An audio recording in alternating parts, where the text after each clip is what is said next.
Side wheel, sinana ni Abay.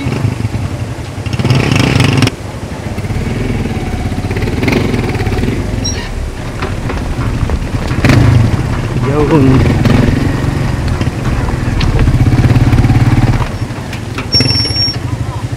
Saan yun? Saan ka magbabayad? Diyan, magkano babayaran dyan, Kois? Dalawa po, 35 to 70. Opo. Okay. That's awesome. Yun o. Magkano 70 lang? 70 po.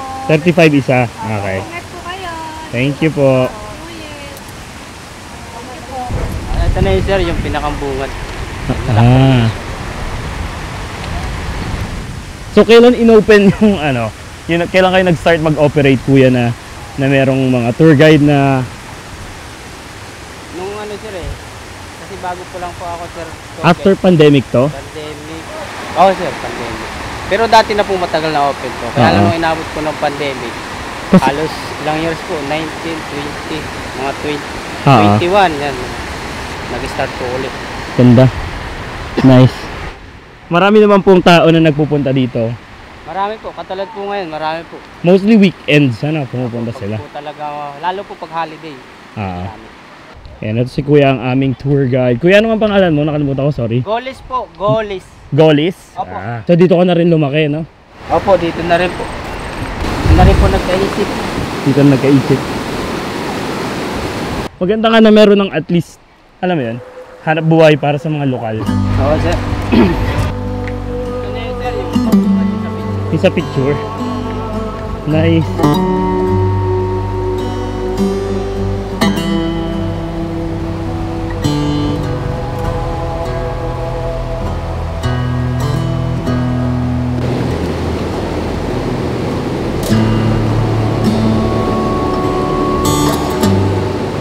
Ito yung literal ang sa aming rainforest kasi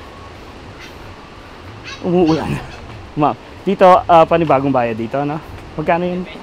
Magkano yun? 50 pesos. 50 pesos po. Ilan po kayo? Dalawa po. Ito po. Ipakuha na lang, sir. Thank you. Ito maambon-ambon na. Kasi paikot to, di ba? Grabe, sobrang ganda dito, guys. Nung bata pa kami kahit na papunta, alam mo yun, parang pinapayagan naman kami pumunta ng Daraitan, pero hanggang bungad lang. Alam mo yung pinagtawiran ng bangka, hanggang dun lang. Pero pag sinabi ng tinipak, nako, hindi pwede yan, bawal, hindi papayagan. Sobrang ganda kasi every year parang lagi daw may nalulunod, ganyan ganyan. Pero syempre ang trahedya, ang aksidente pag hindi ka nag-iingat, o minsan kahit nag-iingat ka nangyayari ang aksidente. Pero grabe guys, sobrang ganda dito. Dinidilaan ba niya tayo? Ano bang yung uso niya, bakit kaya? Kala ko nandidila Grabe, hindi na ng tubig, Carlo. Grabe. Ayoko muna magbasa. Recipe yan sa Paltos yung buong trek na to hanggang sa pinakadulong-dulo, yung pinakamalayo nito, mga ilang minuto or oras ba? Ano na sir? Mga 20 minutes. Agad sa pinakandulo. 20 minutes na Lakad po. Kapag simula galing doon sa pinakaunang-una? Sa Barangay Hall o Diyan lang doon sa may parang binabaan natin ng tricycle. mga isang oras po. Isang oras. Kasama po kasi yung picture. Mga picture-picture, no? Opo. Okay na din. Ganda, ang linis ng tubig, ang linaw.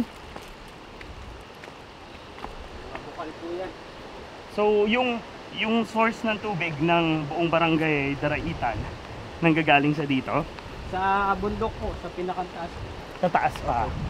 Sa may po, Atburan. Ano po yun? Rizal pa po ba yun? O Quezon na siya? Boundary na po ng Quezon at Rizal po. May Atburan po. Kasi po itong kabila, Quezon yan, Rizal to. Quezon na tong kabila na to. Kabila. Yung bundok na yan po, pagitan. Mga tropa nating kabayo. Hi.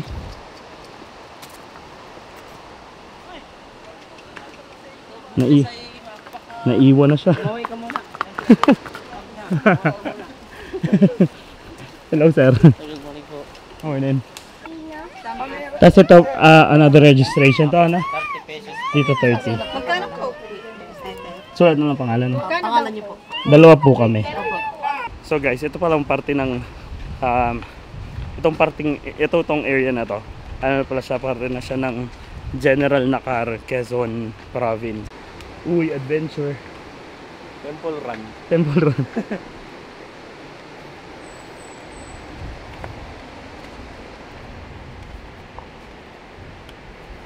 Ganda oh. Ganda oh. Wow.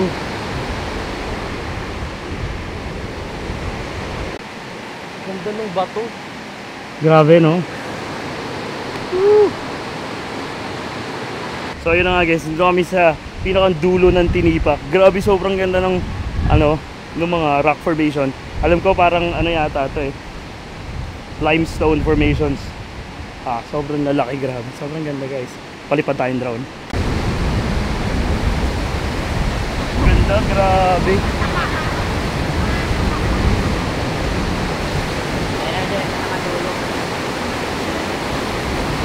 Grabe. Malakas yan, sir. Pero yung mga hanggang saan lang pwede maligo dito banda? Ito lang yung mga Ito kasi bawal lang. dito bawal na. Hanggang tingin-tingin na lang na. Tingin picture. Ganda.